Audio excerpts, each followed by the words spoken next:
During his sophomore year, he had an incredible vision that he shared with the university and the city of Ann Arbor. He thought the aging bus system should be replaced with driverless monorail-like car system with a separate car for every passenger. His idea sounded far-fetched and even impossible. Driverless vehicles moving around the city? One would have a better chance of putting someone on the moon. However, the idea that vehicles could operate by themselves stuck with him, and last year he proved his moonshot idea was achievable by introducing the city of Ann Arbor to a fleet of driverless taxi cars. This was a huge leap from his earlier vision of using a monorail system, but many have discovered that Larry's mantra in life is to cast a moonshot vision and then apply what he calls the power of 10x. Larry Page says he lives by a self-imposed power of 10x, which is his belief that organizations are typically happy to have a 10% improvement on a product or service. But he believes that that type of improvement means you're basically doing the same thing as everybody else. You won't fail, but you aren't likely to wildly succeed either. As CEO of Google and Alphabet, he expects his employees to follow his life mission to create products and services that are 100 times better than their competition. And so far, they've had wild success. Under his leadership, after creating an effective ad business, they created an email program which offers 100 times the storage of their competitors. Then they began a global library project, as another company attempted to do. But applying the power of 10x, Google has indexed every word from every book ever published. Alphabet and Google launched its own ISP service in Kansas City, offering customers 100 times the industry standard speed for surfing the web. And they have leapfrogged most tech companies by creating Google Glass, a wearable computing system, the Google Car, a driverless cab-hailing vehicle. And recently, his team of engineers created the first artificial brain that learns from the world around it, similar to how we learn about the world when we are infants. And in 3 days' time, the computing system was able to identify faces, which has surpassed previous benchmarks in facial recognition software. These incredible achievements began with a dream. And though many in the computer and robotics industry thought Larry's ideas were impossible to achieve, they said the same thing about former President Kennedy's trip to the moon.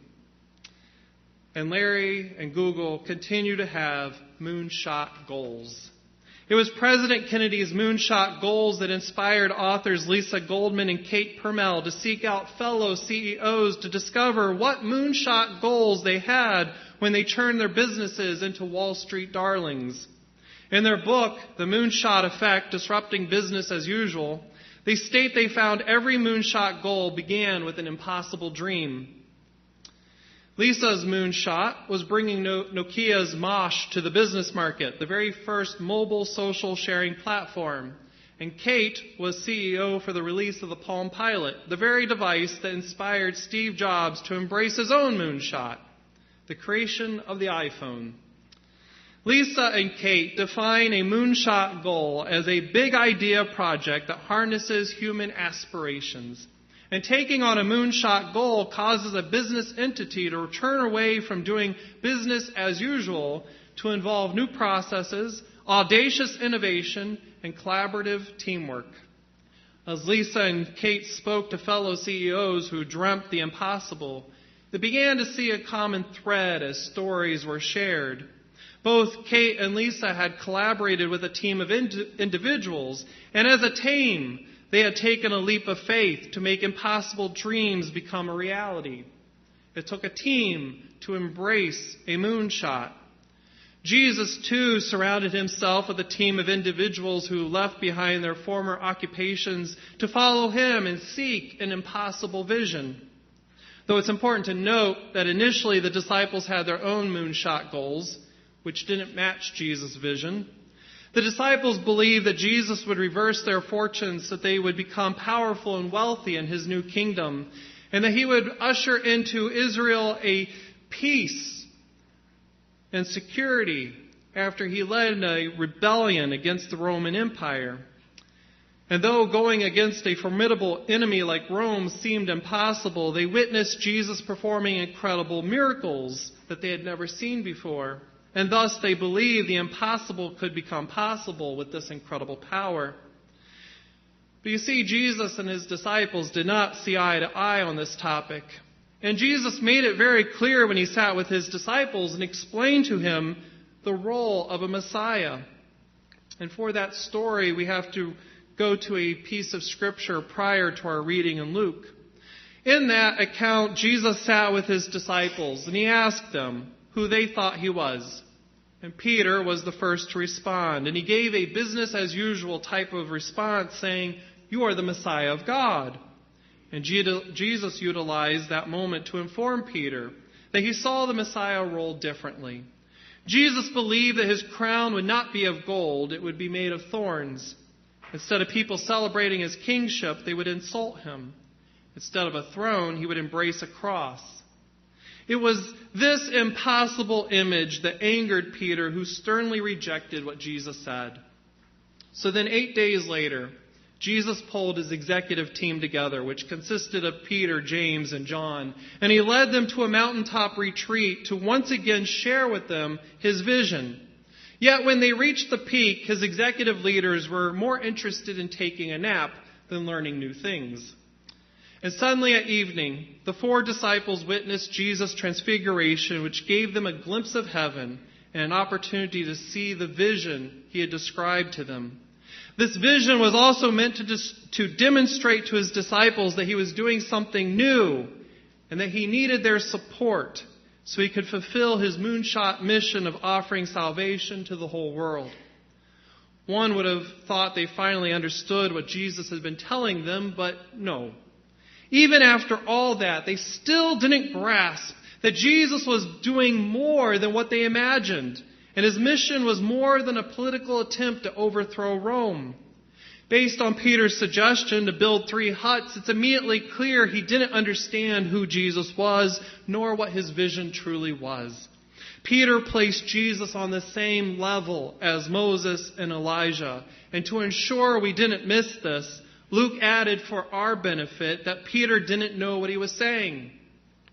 Perhaps if Peter had been less distracted by his pursuit of personal ambitious goals, he might have understood the significance of the event that happened on the mountaintop.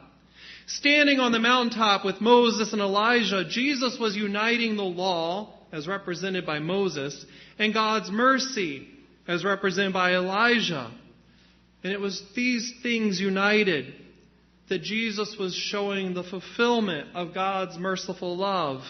As Jesus said elsewhere, he had not arrived to abolish the law, but to fulfill the law, which he believed was fulfilled through him and was fulfilled through us when we display the gift of mercy and grace to each other. To this end, Jesus invites us to acknowledge that even though we were undeserving, we receive God's mercy. And in gratitude, we are merciful and compassionate with others. And sometimes this means we have to be willing to sacrifice and offer ourselves for others. Jesus' moonshot goal was for his followers to devote their lives to following his lead and being united in his name, so we work for God's holy goodness. His desire was that his followers would see the world through God's eyes, and that we would discover where God's healing grace and compassion needs revealed, so that by following Jesus' example to befriend the outcast and stranger, and by being available to all in need, the face of God would be revealed, and God's vision would be accepted. Jesus encouraged his followers to embrace God's vision for the community, so we would work with God to deliver healing to a community around us. He encouraged us as we worked with God to also work as a team, collaborating and assisting each other by praying for each other and supporting each other as we support God's moonshot goals. Business leaders Scott Anthony and Mark Johnson explain that a great moonshot has at least these characteristics. It inspires. It's the kind of goal that makes people sit up and pay attention and helps them imagine a different kind of future. It stretches us. It's a goal that stretches our imaginations and allows us to see God's presence. And it's imaginative. It's the kind of goal that offers a meaningful break from the past in order to embrace the future. One example of a moonshot is Martin Luther King Jr.'s dream that is shared by many today, that racism and bigotry would stop and love would prevail. Another example is Jesus' vision that the whole world would recognize and accept God's love for humanity, and we would share God's love with each other by opening our hearts to foreigners and outcasts, provide care for spiritual and worldly refugees who just want a place to belong and see God, and by providing a holistic approach to anyone who is lost or questioning their faith journey. Jesus' moonshot goal is worth adopting, not because it's easy, but because it's hard. Yeah, I had to throw that in there. That's another reference to wonderful President Kennedy. But committed to Jesus' vision, we can provide space for persons to talk. We can provide a place for our community to receive healing, lodging, and care. Embracing Jesus' desire for us, we can extend a hand of fellowship that says, we have a covenant with each other, and we walk with each other. This covenant says we care for each other, not just when it's convenient or only as long as we agree on similar issues. This covenant of care embraces the power of 10x and provides unconditional love and mercy. It seeks ways to improve each other's lives and not doing it the way it's always been done, nor copying the efforts of others, or even waiting for another faith group to go first. We need to fulfill the moonshot goals God delivers to us. And pursuing moonshot goals means doing something new with Christ. And when we choose to do it His way, I believe we will see a transfiguration take place. We will see the Holy Spirit dance in our midst as new ministries emerge. And when we choose to follow Jesus, we discover that no moonshot goal is too daring or too audacious for us to embrace. After all, Jesus said, truly I tell you, if you say to this mountain, be taken and thrown into the sea, believe that what you say will come to pass, and it will be done for you. Jesus' moonshot goals may seem dangerous or even unbelievable, and in many cases impossible. But I am reminded of God's ability to transform a congregation when they finally recognized their role in God's audacious plans. As a senior in high school, I attended a church that had a commercial kitchen off a large room, which also had access to an operational stage. And though it was used wonderfully while I attended, there was a time in the church's past when none of those things were actually utilized. Back then, the space was mostly storage or just empty. And though a vision had been discussed among the laity about using the space as a dinner theater, the church leadership was concerned because it seemed audacious to try to recruit people for a play. And I love this quote, no church around them had ever done this before, so it probably wasn't a good idea. That was reported in our annual meeting when I was a youth. Though disappointed, several members continued to pray for God's vision to take root, and they continued to be committed to the congregation with their time and energy. Then one day, as God would have it, a nearby congregation called them, asking if they could rent the social hall and kitchen so they could put on an Easter play. The church leadership agreed, and the performance was so well attended by the community it became an annual event. And it was during their 10th annual performance that I attended their church. And it became obvious that God had planted a vision, and once embraced, the results were far better than previously thought. Even members who thought it was too time-consuming to focus on performances began to attend auditions. Persons who said it was a waste of resources later offered to purchase new curtains and set pieces and backdrops.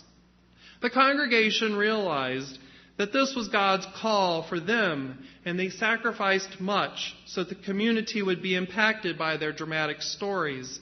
which reflected God's presence and God's love. With this in mind, can you imagine what it would look like for our community if we embraced Jesus' moonshot goals? Can you imagine what our community of faith would look like if we embraced the power of 10x when we cared for each other to display God's care? Imagine the lives that we can transform when we open our lives and our hearts to each other and work as a team and listen to God as we display Christ's glory. As we enter this season of Lent on Wednesday night, I ask you to consider, what vision has God been planting in your mind and heart so that once shared, we can collaborate as a team, as a community, and we can take a risk to live into the power of 10x as we reveal God's unimaginable love and grace. Perhaps it's Kevin's vision. Perhaps it's our arts ministry vision. Perhaps it's something yet unrevealed that you have been keeping stored for far too long, and now it's the time to share it so we can embrace it and do what God asks to the power of 10x.